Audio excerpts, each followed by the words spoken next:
Hello दोस्तों, मेरा नाम है रूपम और आज के इस वीडियो में हम बात करेंगे कि क्या है सेंसेक्स और क्या है निफ्टी। आई होप ये वीडियो देखने के बाद सेंसेक्स और निफ्टी के बारे में आपको पूरी जानकारी मिलेगी कि एग्जैक्टली क्या होता है ये।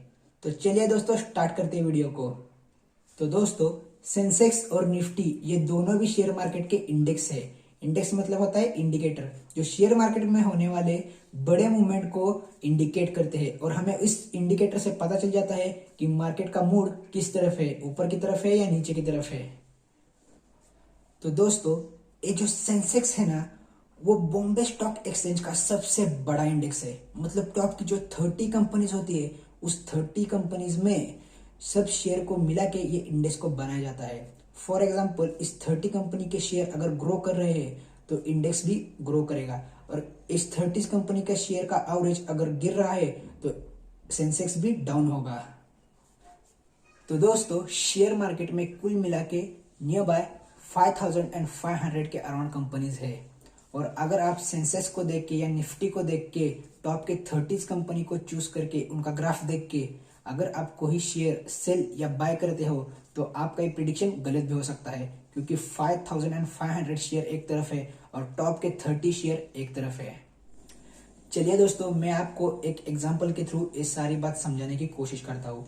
अगर किसी क्लास में 100 स्टूडेंट है, उसमें के 5 टॉपर स्टूडेंट को आप एक साइड में निकालते हैं और उनसे अगर एग्जाम के बाद पूछा जाता है कि आपको एग्जाम कैसा गया, और टॉपर है, टॉप के स्टूडेंट है, वो उन्हें एग्जाम हार्ड भी हुआ तो भी उनको एग्जाम इजी जाना है, पर बाकी के 95% स्टूडेंट का क्या, 95 स्टूडेंट का क्या, उनमें से ऐसे कई सारे स्टूडेंट हो गए जिनको एग्जाम अच्छा गया होगा और कई सारे स्टूडेंट हो गए जो एग्जाम में फेल भी हो सकते हैं।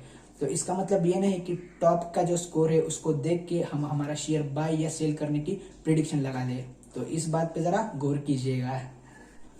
तो दोस्तों, बात करते हैं अदर कंपनीज की। अगर अदर कंपनीज के शेयर गिर रहे हैं और सेंसेक्स के अंदर जो शेयर आते हैं टॉप 30 कंपनी जो जिनके शेयर जो बढ़ रहे हैं, इसका मतलब है कि सेंसेक्स बढ़ रहा है। सेंसेक्स को कोई मतलब नहीं अदर कंपनीज के शेयर गिरे या चढ़े। टॉप के 30 कंपनी का परफॉर्मेंस सेंसेक्स देखेगा और सेंसेक्स आगे या नीचे जाएगा। तो दोस्तों, मैं आपको बताना चाहूंगा कि सेंसेक्स में जो टॉप 30 कंपनी है वो चेंज होते रहते हैं कंपनी के क्वार्टरली रिजल्ट वाइज। तो मैं आपको बताना चाहूंगा कि सेंसेक्स में कंपनी कैसे एंटर करती है। उसके लिए फ्री फ्लोट मार्केट कैप का फंडा जानना जरूरी है।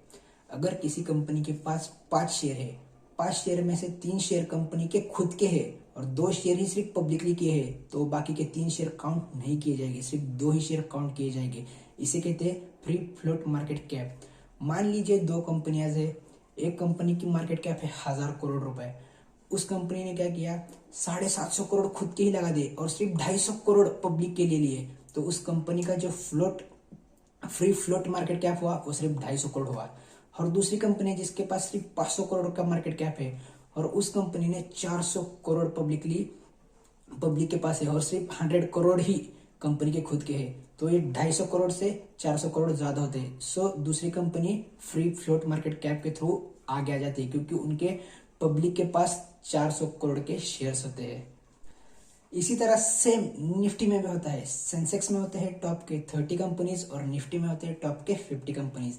सेंसेक्स जो होता है वो बॉम्बे स्टॉक एक्सचेंज का सबसे बड़ा इंडेक्स होता है और जो निफ्टी होता है वो नेशनल स्टॉक एक्सचेंज का सबसे बड़ा इंडिकेटर होता है। दोस्तों, बात करते हैं, बहुत सारे लोग कॉमनली एक गलती करते हैं।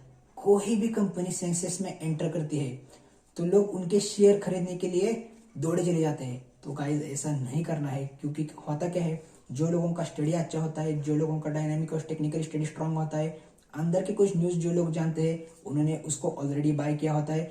और जब तक ये आपको पता चलती है बात की सेंसेक्स में एक कंपनी आने वाली है, तब तक उस कंपनी का शेयर हाई पे जाके पहुंचा होता है। और कोई भी शेयर हाई पे पिक मत करना दोस्तों। तो दोस्तों, शेयर मार्केट में जो कंपनी विनिंग होने वाली है उनके पीछे कभी नहीं भागना है। आपको क्या करना है, आपके स्टडी थ्रू कौन सी कंपनी विनिंग आने वाली है उसका आइडेंटिफाई करना है और उस कंपनी में आपको इन्वेस्टमेंट करना है। सिंपल सी बात है। सो गाइस, वीडियो के एंड में मैं आपको एक न्यूज के बारे में बताना चाहूंगा। हुआई नामक एक कंपनी है जो इलेक्ट्रॉनिक्स पार्ट का बहुत बड़ा हब था, बहुत बड़ी मैन्युफैक्चरिंग वहां होती थी, पर कोविड-19 के चलते उसे यूएसए ने भी बैन कर दिया और इंडिया ने भी बैन कर दिया। तो अब जो 5G टेक्नोलॉजी आने वाली है, उस 5G टेक्नोलॉजी के लिए लगने वाले जो कंपोनेंट्स है, जो इंस्ट्रूमेंट है, उसका मैन्युफैक्चरिंग करने वाली है यूरोपियन कंपनी जिसका नाम है नोकिया। जी हाँ दोस्तों, नोकिया इंडिया में आके 5G प्रोडक्ट्स का मैन्युफैक्चरिंग करेगा। इंडिया गवर्नमेंट की एक स्कीम है जिस स्कीम का नाम है PLI। PLI के अंदर जो कंपनी बाहर देश से इंडिया में आके काम करती है तो उसे इंडिया थ्रू कुछ इंसेंटिव दिया जाएगा। तो दोस्तों सिर्फ नोकिया ही नहीं, रिलायंस जियो भी बड़े पैमाने पे इस 5G में अपनी इन्वेस्टमेंट कर रही है। उसके साथ साथ टाटा भी है और एरिक्सन भी है। ऐसे 4 कंपनियां मिलके इस प्रोजेक्ट में बड़ा पैसा लगा रही है। तो दोस्तों आने वाले कल में कौन से शेयर बाय करने से हमें 5G थ्रू प्रॉफिट हो सकता है शेयर मार्केट में, इसका वीडियो में टाइम आते ही जल्द ही लेके आऊंगा। सही टाइम पे इसका वीडियो मैं लॉन्च करूंगा। आप टाइम टू टाइम मेरे वीडियो से अपडेट रहिए और बहुत कुछ सीखिए और अच्छा खासा प्रॉफिट कमाइए। थैंक यू सो मच दोस्तों।